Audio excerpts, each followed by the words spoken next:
So today I'd like to share with you my newest release. It's my new novel, The Fear of Moncroix.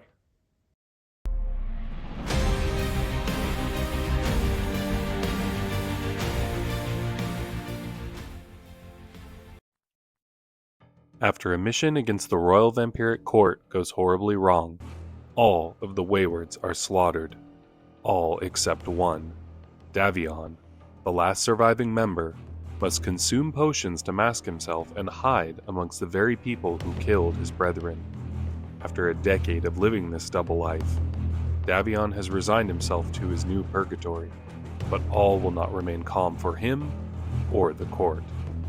An unknown swordsman arrives, and after killing several royal vampires, rumors spread that he's searching for anyone still belonging to the Wayward Order.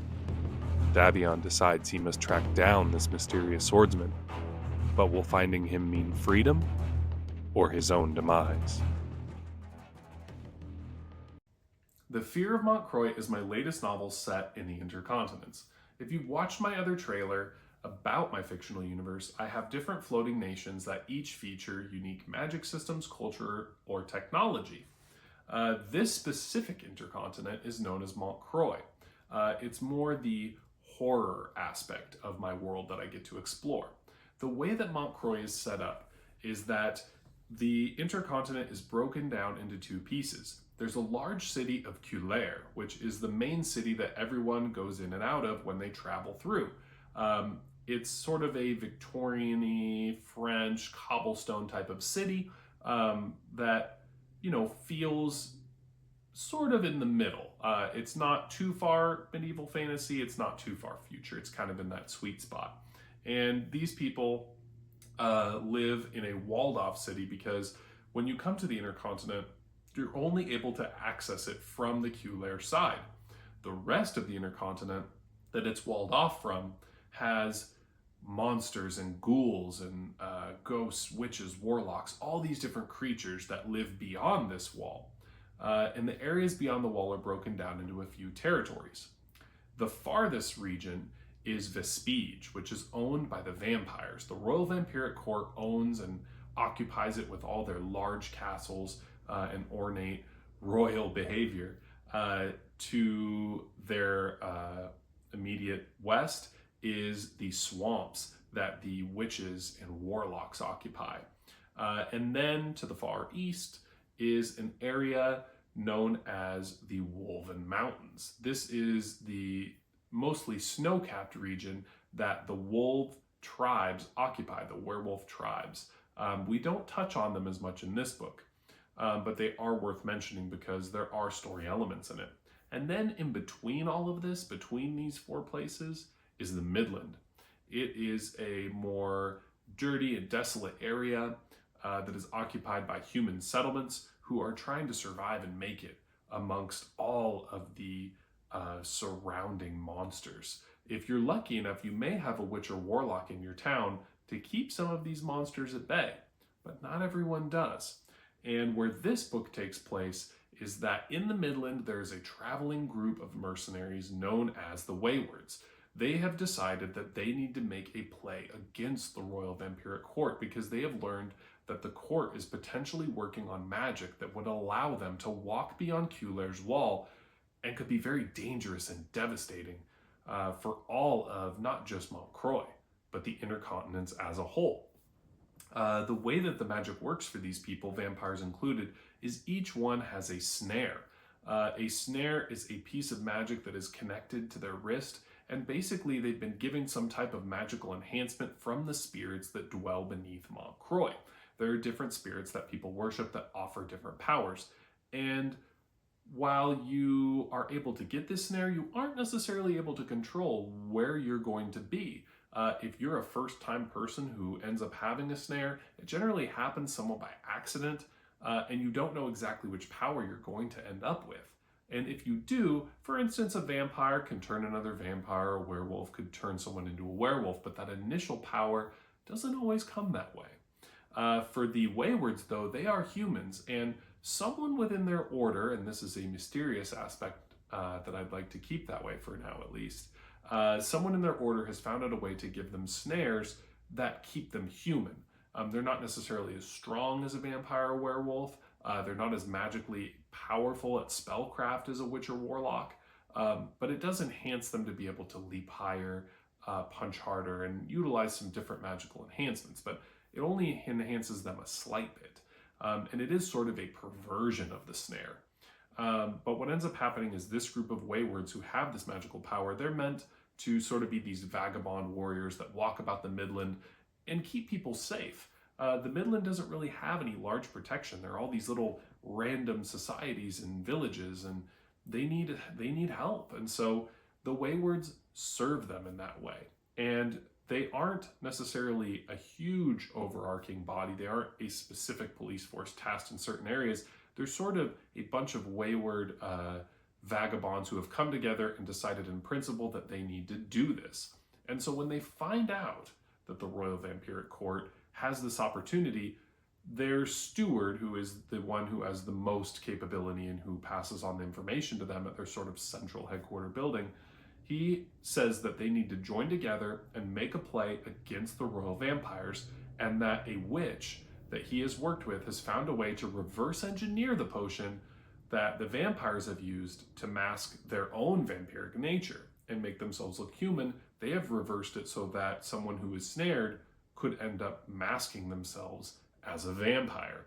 And there ends up being a vote, and the majority of waywards choose to follow through with this plan against the vampires and infiltrate them secretly, disguising themselves as vampires, while the rest end up fleeing. They decide that they need to leave and move on. They break their bonds to the spirits, lose their magical capabilities, and are forced to leave Moncroix entirely.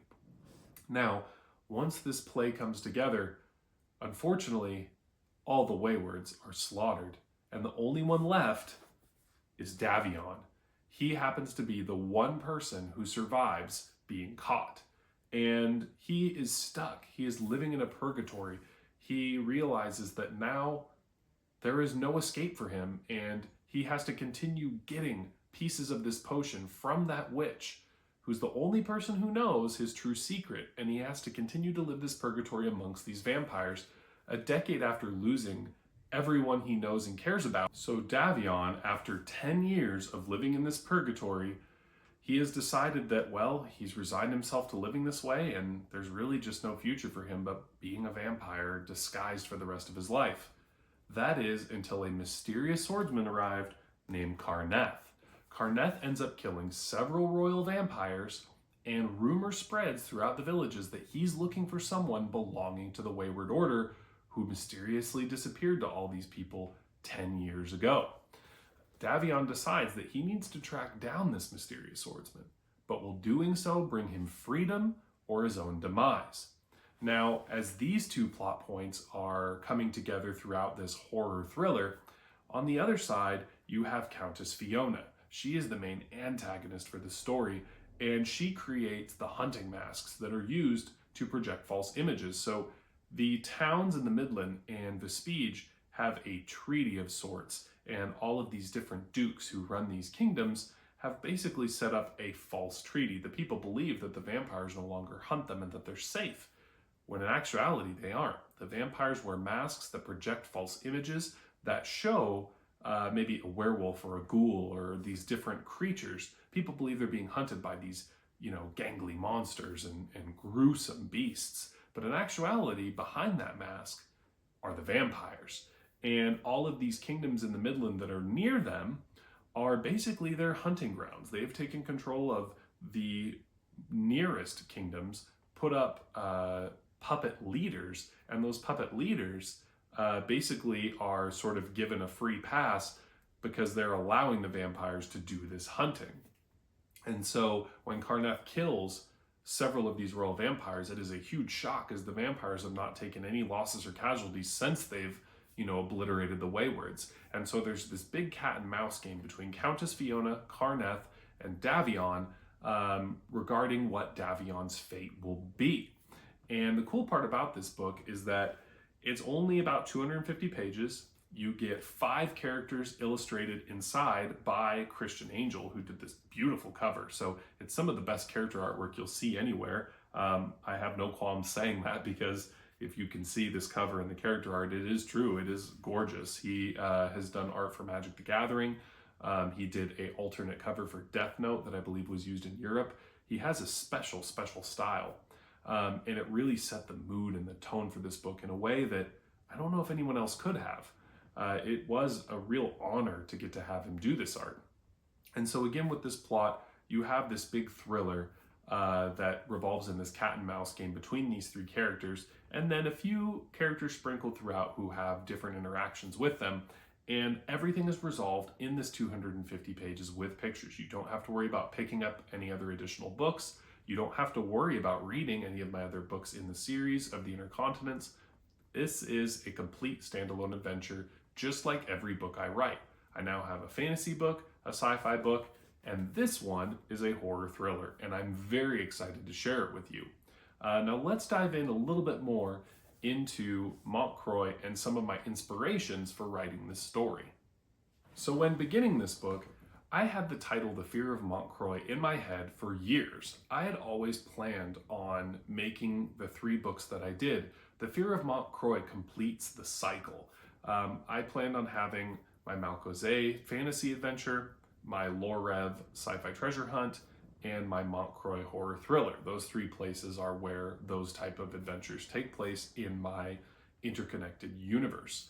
And so coming out with The Fear of Moncroix has been really special for me because it completed the cycle that I had in my head back in 2019 and 2018 when I first started writing these books. I knew that I wanted to have these 3 books with these 3 names attached, because they, included the Intercontinents and the type of story they were. And so it was really exciting for me to come out with this book because it's my dream realized on paper, to the world.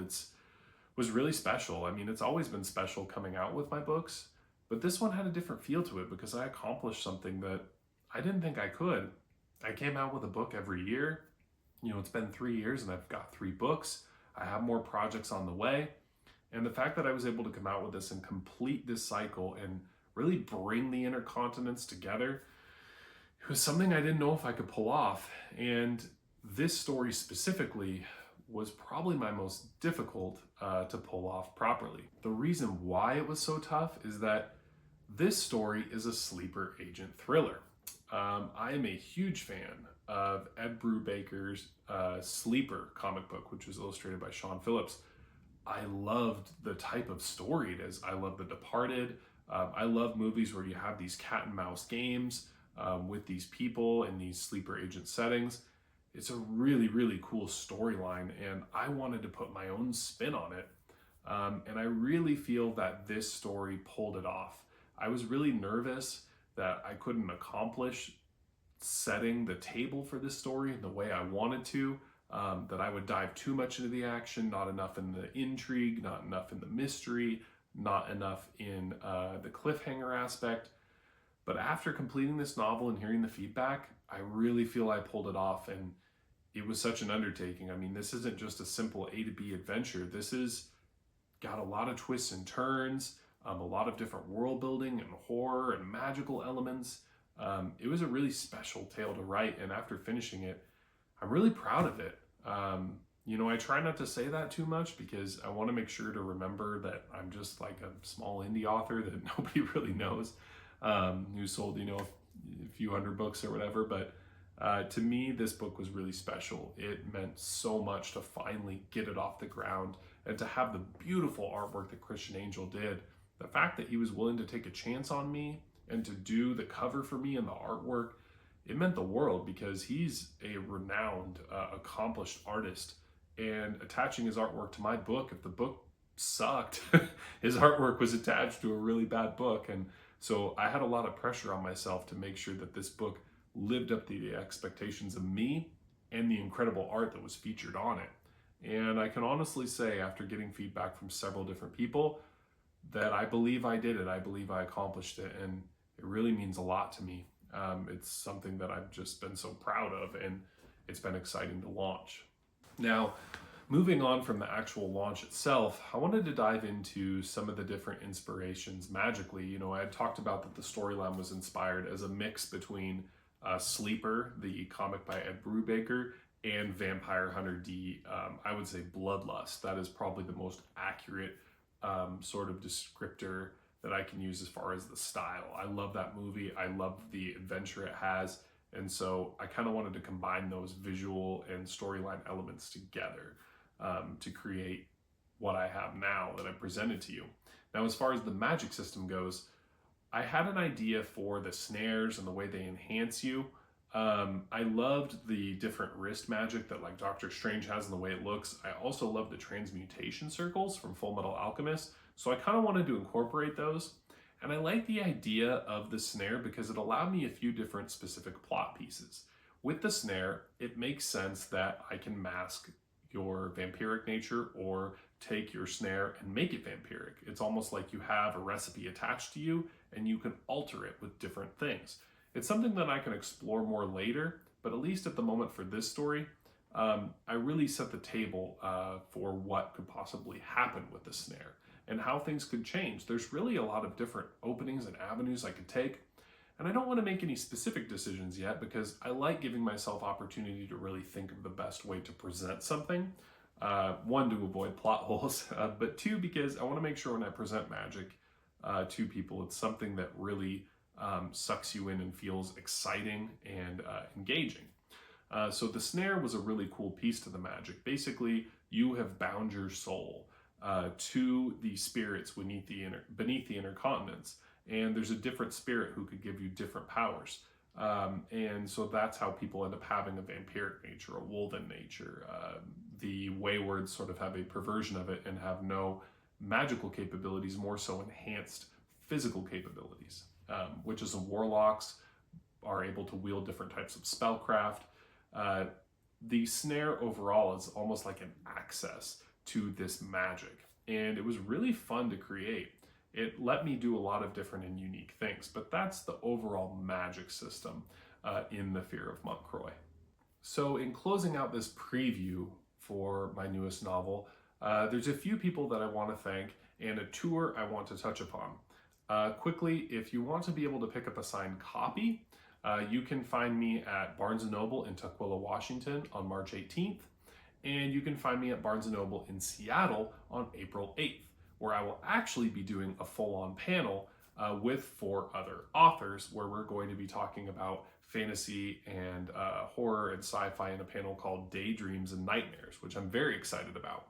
And the Barnes & Noble signing I have, I'll actually be with Robin Jeffrey, who has really cool sci-fi mysteries. And I'm excited to partner with her because her books are very unique. I don't often see a lot of mysteries. And so to have it with that sci-fi twist is really special.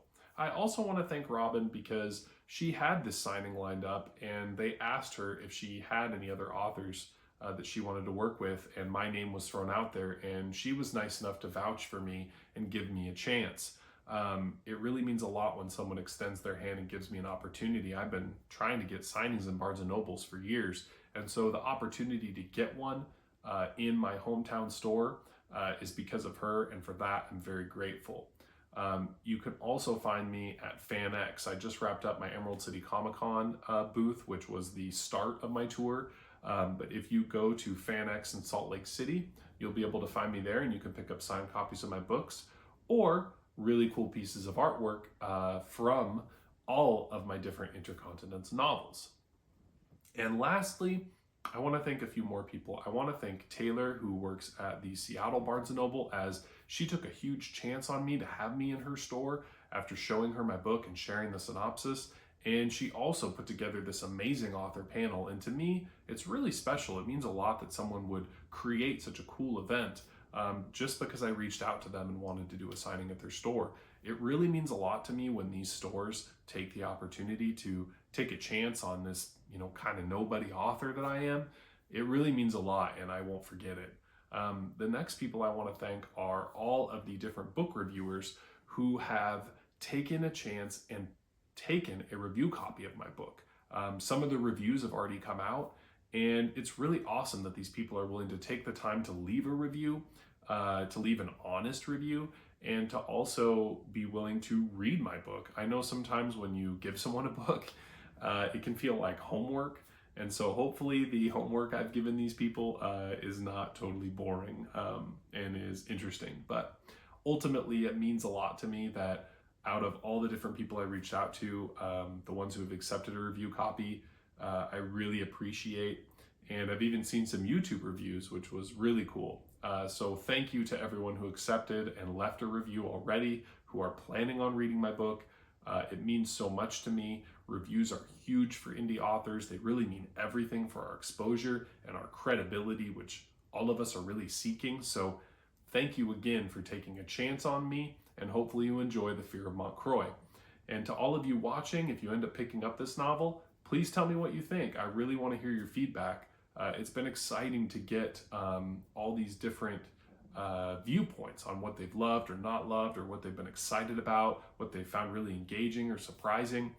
As an author, it's just so fun to hear feedback. So please reach out. You could do so, obviously, in the comments. If you look in the links, that's my website, my Twitter, my Instagram. So there's a ton of different ways to interact with me. I'm always open to chatting with fans, reviewers, readers. It means the world to me. So thanks again for joining me, and thanks for previewing my newest novel, The Fear of Moncroix.